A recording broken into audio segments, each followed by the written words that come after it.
حيث زأر الأسود بقوة في إيطاليا بحصة هدفين لهدف واحد للمنتخب الصربي. الشوط الأول من المباراة سيطر خلاله الأسود، وتمكن اللاعب حكيم زياش من توقيع الهدف الأول في الدقيقة 29 من ضربة جزاء. المنتخب الصربي بحث بقوة على التعديل وحقق ذلك في الدقيقة 37 بواسطة اللاعب دوشان تاديتش. بعد ذلك واصل الأسود حضورهم في المواجهة، وتمكن اللاعب خالد بوطيب من إضافة الهدف الثاني في الدقيقة 40 لينهي المنتخب الوطني المغربي الشوط الأول متقدما بهدفين لهدف واحد. وخلال الشوط الثاني واصل المنتخب الوطني ظهوره المتميز، وصنع محاولة أزعجت كثيرا دفاع المنتخب الصربي الذي بالمقابل سعى للتعديل، لكنه عجز عن ذلك لتنتهي المباراة بفوز مستحق للمنتخب الوطني خلال مواجهة الودية بحصة هدفين لهدف واحد. Oui, il y a eu de très bonnes choses. On a mal démarré le match, les 5 premières minutes. On a l'impression qu'on était resté un peu au vestiaire.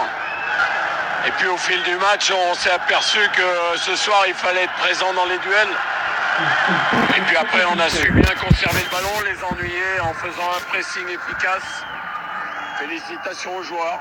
Collectivement, on est au point. Maintenant, on a vu ce soir, c'était un ton au-dessus techniquement. Donc il va falloir encore progresser, s'appliquer encore un peu plus techniquement. أنا دائما أقول بأن الفريق الوطني في خط صاعدي يؤكد اليوم ذلك، وسنسير إن شاء الله بنفس الطريقة، وموعدنا هو يوم 15 يونيو إن شاء الله بروسيا. Franchement, une très belle équipe marocaine contre une équipe de la Serbie qui lâche rien. Et aujourd'hui, ça s'est joué sur la technicité et surtout sur un joueur qui m'a ébloui aujourd'hui, le numéro 7, qui joue en Hollande à Ajax. Très bon joueur. Mais dans l'ensemble, le Maroc a une équipe. Je crois que s'ils prennent confiance et si c'est des joueurs qui se disent qu'ils peuvent écrire la plus belle histoire du football africain, ils pourront le faire parce que c'est une équipe technique, تكتيك et ils ont un entraîneur qui les écoute, c'est ça qui est très bien. اكيد ان هذا فقط يعني غير ماتش حبي، ولكن كيبين بان المستوى العالي ديال المنتخب المغربي ترقى بشكل جيد جدا. كنتمنى ان شاء الله انه هو في المحطه المقبله ديال نهار 3 ان شاء الله يكون واخا ماتش حبي، ولكن غادي يزيد ياكد بان المنتخب المغربي مستعد ان شاء الله. فوز مهم إذن للأسود قبل أقل من 3 أشهر على المشاركة في بطولة كأس العالم 2018 بروسيا.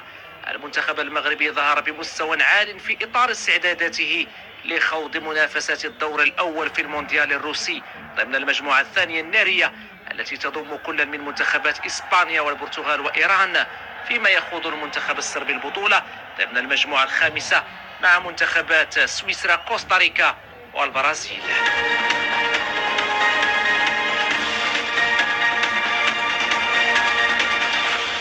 بعد فوز المنتخب الوطني بهدفين مقابل هدف على المنتخب الصربي في المباراة الودية بمدينة تورينو الإيطالية، الناخب الوطني هيرفي رونار عقد ندوة صحفية سلط خلالها الضوء على أهم النقاط التي أتت المباراة قائلا: On a eu du mal à rentrer dans le match pendant 5-10 minutes. On n'est pas bien rentré dans le match. Enfin, c'est une équipe qui, techniquement, si vous la laissez jouer, est une équipe avec des joueurs de grande qualité. Qu'on est mal rentré dans ce match, on a été de mieux en mieux. Par contre, on a eu des approximations techniques qui peuvent être très dommageable à ce niveau. On a perdu quelques ballons dans nos 35 derniers mètres quand on la récupère, il faut surtout pas la perdre dans ces zones. Donc voilà, après au fil du match, je pense qu'on a été bien physiquement. C'était un match d'hommes avec beaucoup de duels. On a montré beaucoup de belles choses. On a réussi à faire un pressing pour gêner l'adversaire. وتدخل هذه المواجهات في إطار استعدادات لنهائيات كأس العالم روسيا 2018.